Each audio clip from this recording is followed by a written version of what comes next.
Hey guys! A little over 4 years ago, Ryan and I had never been on a sailboat, we didn't know how to sail. And since then we've sailed from Stockholm down to Med, we spent a season in the Med, and lately we have crossed the Atlantic.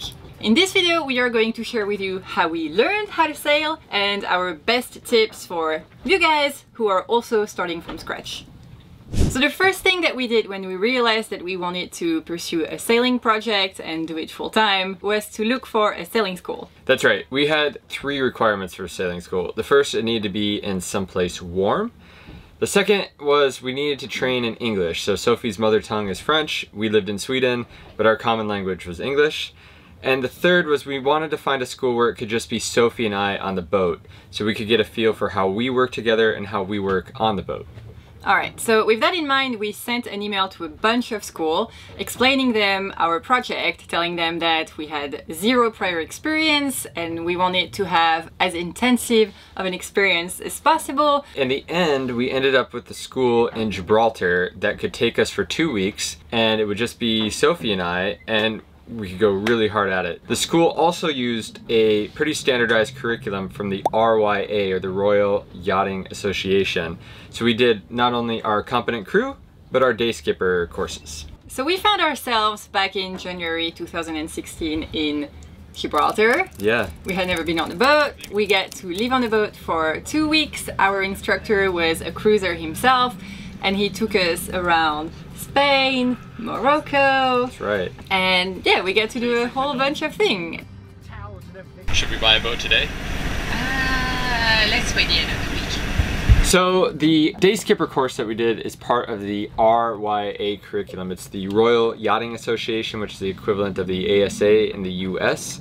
And the course covered pretty much everything we needed to know to have a good basis to start. So everything from how to wrap a line around a winch, different navigation signals, parts of the boat, sail trim, and tidal calculations. Weather. Yeah, weather. Safety basics. And more generally, how to sail a boat. How would you define our level of skills after the day skipper course? I think we thought our level of skills were pretty high, actually, when we got done.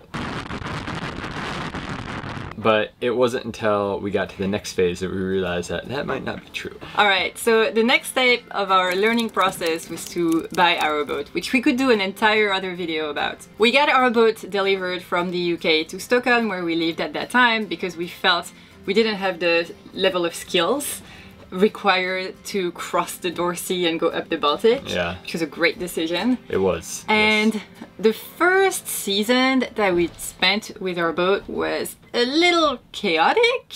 Yes, we learned to sail in Stockholm's archipelago, which was a lot different than where we learned to sail in the Med. There's a lot of islands in the archipelago which funnel the winds and have lots of things to hit. And that created a lot of sailing challenges for us, I would say. Which at that time we had very little conception about how geography affects sailing. And yeah.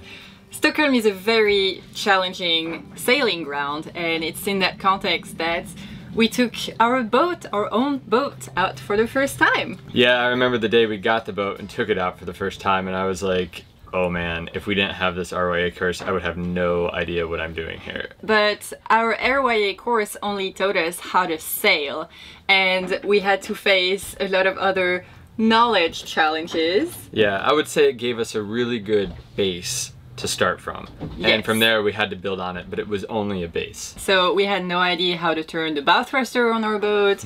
We didn't even know that to operate the windlass and drop the anchor, the engine needed to be on, which is a little bit embarrassing. Yeah, all these little things are things you get to learn that RYA may not teach you. At that time, we were still working full-time, and we didn't really have a lot of time to go sail and build up some experience. But that year we had 7 days that we could go out in the archipelago and hone our sailing skills. We really did it wrong, I think. We went out with the intent of cruising is about going to every destination you can as fast as possible. So every day for those 7 days we went to a new place and we completely destroyed ourselves. Yes, we almost destroyed the boat as well, although not really. Not really. Yeah. Do you remember the first time we anchored and we spent the night on anchor? I do. There was no wind, completely protected shelter compared to where we anchor today. One other boat. One other boat, and I was up all night long because thinking that the boat was going to drag or hit something or whatever. So that was just nerves and inexperience talking, and something that I think everybody has to go through. We didn't end our first season of sailing on the most positive note either. No, we did not. We took our boat from our marina to another marina where it was going to be winterized and brought out of the water, and that day it was blowing like crazy, but in my mind we had to get the boat there that day. It's not good. It's not good. Not good. So we did fairly well. We left the marina. That was okay. I should have known something was wrong when there was a big yacht in our marina that was having major difficulties mooring. Oh, I remember that. But anyways, we left. We went to the fuel dock. That was fine. Got to the marina, and the winds were so strong while we were trying to moor that we blew up against a small boat with its outboard out of the water, and its propeller we got pinned against, and we crashed. Well, we crashed. We crashed. We ripped up a lot of gel coat. We crashed. Because it kind of... And that was also our first insurance claim. And only insurance claim so far. Yeah. At that time, we knew nobody in sailing. None of our friends sailed, none of our family sailed, and we felt really alone. And all those little incidents that we went through, we had nobody to talk to about, and it felt like a huge deal. We felt absolutely incompetent, which maybe we were, but we also learned later on when we talked about those mistakes that we made and those incidents that happened that everybody goes through it. It's part of the process. Yeah. And that's one thing that I actually really like in the sailing community. It's that people will help each other. People will see you come at the dock and they will immediately jump out of their boat to help you dock. A lot of times because they're protecting their own boat, but still they're helping, and that's very nice. Yes, you will always find someone to help you, even like at a mooring field. People will jump on their dinghy to help you catch your mooring boat. But at that time, we really beat ourselves up. So then, season 2. Season 2. Yeah. I want to go somewhere warm. This isn't warm. This is cold. It's middle of July. It should be warm. We are still living in Sweden at that time. Seasons in Sweden are really short, so you can only really start to sail from May or June, at least in Stockholm's archipelago. And the boat was ready. We had a much better understanding and knowledge of our boats, and at that time we felt like we could push the limits of our comfort zone a little bit. We went to the south part of Sweden, so we left the archipelago and went down to a place called Kalmar, and that involved night sailing! Night sailing. Well, not really night sailing, because there is no such thing as a night in the summer in Sweden. It was essentially a very long sunset, which was still a little bit nerve-wracking. It was the first time that I found myself in the cockpit, and it was a little bit anticlimactic. Oh, it was beautiful. It was probably a wonderful sail. I think it was the best way to introduce ourselves to night sailing. We did a little bit with ROA, but not an overnight, and it was the best way to do that. I have to say though that on the morning that we both woke up from that night and we really hadn't slept much, and you know, there was still a little bit of nerves involved because we were so new to this, you told me that you weren't sure that you wanted to do this. No, and there's still days I wake up and I'm not sure about that, but But it's been 4 years now. I was really tired that day, and there's just a lot of unknowns. That same trip though, we also went offshore for the first time. That's right, we lost sight of land, which is, it was okay. It was fine, but it was the first time we'd done it, so it was a new experience, lots of experience. So all of this sailing in season 2 and pushing our limits led us to what became season 3. Which is all available on this channel because that's when I started to film everything. And before Ryan and I left the dock in Stockholm to go on our big sailing adventure, I had the opportunity to go sail with our friends Andy and Mia from 59 North between the west coast of Sweden and Scotland, which was a fantastic experience to have before our own offshore sailing. It gave me so much. What it did is that it allowed me to go way out of my comfort zone in a safe place, because I was not on my boat, I was on a boat that I knew was good, with people who knew what they were doing, and it was the perfect place for me to do some actual night sailing because it was dark at that time. Go sail across the North Sea and do it on another boat and see how other people operate their boats. It gave me so much confidence for when it was time for us to leave the dock. Yeah. After that, you guys have probably seen it because it's in our old videos. We went from Stockholm down to Germany, we took the Kiel Canal, we crossed the North Sea and the English Channel, we crossed Biscay, we went to Portugal, we spent an entire season in the Med, and we crossed the Atlantic. And here we are! here we are. I think that whole trip though, if you watch the videos from when we left, we've also been going out of our comfort zone almost every time we go out in some way or another. Yes! So if you see the first videos, we're out in seas that today maybe we would find perfectly fine. Absolutely. Maybe not, because it was right into the wind and maybe we just feel like that's stupid. But those conditions, we've been in much worse now. We've been exposed to that, and that's all part of the process that you just have to get into and experience. And we are not done learning. Nobody is ever done learning when it comes to sailing. But with that in mind, we wanted to share with you some tips if you come from zero and if you want to pursue a big sailing adventure. Our Ryan and Sophie's tips.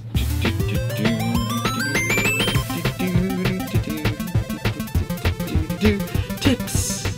Okay, so our number one tip if you start from absolute scratch is to get proper instruction, and when you look for proper instruction, be specific about your project, where you come from, and what it is that you're trying to accomplish. Having a school with an established curriculum is going to help you give a really solid base when you start your sailing project. So we suggest looking for a school with a curriculum like RYA or ASA, a school that's got good reviews or good recommendations, and also a school that's interested in having you achieve the goals that you outline for them. Because as we're going to talk about a little bit later, sailing is not only about sailing. Sailing is only one piece of the puzzle, and that's the piece of the puzzle that a school can help you with. For the rest, you're kind of on your own. Tip number 2, know your limits. So if you're brand new to sailing and you just took a sailing instructing course, don't believe that you can take that course and then go sail the Northwest Passage. On your own. There's limits that we all have, and those courses just give you a base. So it's really good to do a self-assessment of what your limits are, and then slowly push those limits as you go. Of course, you can buy a brand new boat and head offshore without any instruction or a lot of experience. As a matter of fact, a lot of people do that. But we actually know some people who have, and with all the good intentions they have, the trips didn't end very well. There's a lot of damage to the boat, and it put them at risk, and even other sailors around them at risk. So it's not just about you, it's about everyone around you. On the behalf of all the sailing people around, thank you. Tip number 3 is to get experience on other people's boats before you build up your experience on your own boat. This is something that I did with Andy and Mia when I sailed to Scotland. It is something that a lot of, like a few friends of ours have done on our own boats when we invited them to do some offshore sailing with us. And it is something that I wish we had done more in our own sailing career. Sailing with other people that have a little more experience on their boat is a really good way to go out of your comfort zone in a safe environment and to learn from others. Tip number 4, learning to sail is a lot more than learning how to sail. Woohoo! What I mean by that is when you live a life like this and you're out cruising and living aboard, maybe 10% of what we do is actually sailing, lifting the sails and learning how to trim them. The rest of them is a whole bunch of other stuff like engine maintenance, toilet maintenance, how to deal with electrical systems, how to find a proper anchorage, and even how to deal with land bureaucracy of other countries that you visit. That's 90% of the things that we've learned. The rest is what we kind of learned in the day skipper course. Yep, and for those 90%, we have a whole bunch of videos where we can help you. Subscribe! That's good. So tip number 5 is not really a tip either, but it is something that we really want to tell you if you start from scratch and you know nobody in sailing. It is okay to make mistakes. One mistake that you make is one mistake that other 100 people have made before you. And we didn't really know that because we knew nobody in sailing, and we really beat up ourselves. Yeah, be kind to yourself. Be we kind. all make mistakes. Learning how to dock is a process. It's okay. That's why you have insurance. Tip number 6 is something that we've kind of mentioned already, but gradually go outside of your comfort zone. And plan it. Yes. So really know your limits, but know that in order for you to become a better sailor, you have to push those limits. And you can do that either on your own and slowly go ahead, or like we mentioned, go out with other people that have the experience and gain some through them. Eventually, weather or conditions or situations are going to catch up to you at some point. So it's nice to have experience of something going a little wrong or being seasick or stronger weather in a controlled and safe environment before you're out on your own boat and you have to deal with everything at once. So tip number 7, you can continue to learn how to sail without actually being on a boat, and we have a few resources for that. Now these days almost all of us go online to get the resources we want. I like to geek out online and find stuff. Cruisers Forum is a popular place, but if you go there, take it with a grain of salt because everybody's got an opinion and most of them are wrong, in my opinion. There's a few good books that you can get. The first one is the RYA collection of books. This is the Day Skipper one. It's a great resource if you're just starting out. So that's a good one. Sophie and I also bought Sailing for Dummies when we first started out. We don't have it anymore on board. Anymore. Another great book and resource that almost all cruisers have on their boat is Beth Leonard's book, The Voyager's Handbook. This is the Bible. It's like the Bible, and everybody will have this book on their boat.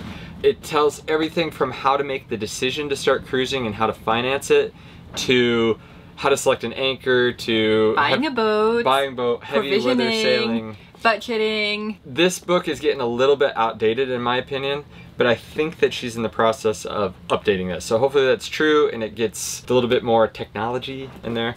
So Voyager's Handbook, good one to have. Another like kind of funky one that not a lot of people have, but we loved, especially starting out, is this book. It's just the maneuvering book. So it's just a bunch of pages with different situations like coming into harbors or mooring balls and different winds and how to handle that when coming in. So it was a good resource. The process of docking your boat is probably some of the most stressful aspects when you start out because the boat is so big and there are so many variables, and this book has really helped us out in the first stages of our sailing career. We don't use it much anymore, but it was really good at first. Here's another good book, Nigel Calder's Boat Owner's Mechanical and Electrical. I mean, look at how thick this book is. It's thick. This is another book that most cruisers will have on. There's so much maintenance to do on this boat, and it's just so hard to know everything yourself. This thing will go through everything from electrical work, engine work, toilets, teak, everything. This is a book to have. Nigel knows a lot. I've actually emailed him a few times. Oh, are you name dropping now? I'm name dropping. He's a good guy, and this is a good book. We obviously read a lot more books when we started to sail, and we've listed all those books on our website. You can check it out. There is even a link to buying those books on Amazon. Those links are affiliate links, and when you purchase through them, we earn a little commission that doesn't cost you any extra, and it's a great way to help us and this channel for absolutely free. Guys, I hope that you enjoyed this video. I hope that you learned a little something out of it. If you are planning to start sailing or going on a sailing adventure, we wish you the best of luck and we hope that this helped you. This week, we want to give a special shout out to Greg, Tillman, Martin, and Frank, who have just joined our community of patrons. Guys, thank you so much! Thank you! Thanks to you, we are able to continue making those videos, and it means the world to us. Absolutely. Absolutely is your new word. No, I've said it once this whole video. You said it more than me. Absolutely. Alright guys, thanks for watching and we will catch you next week. Bye.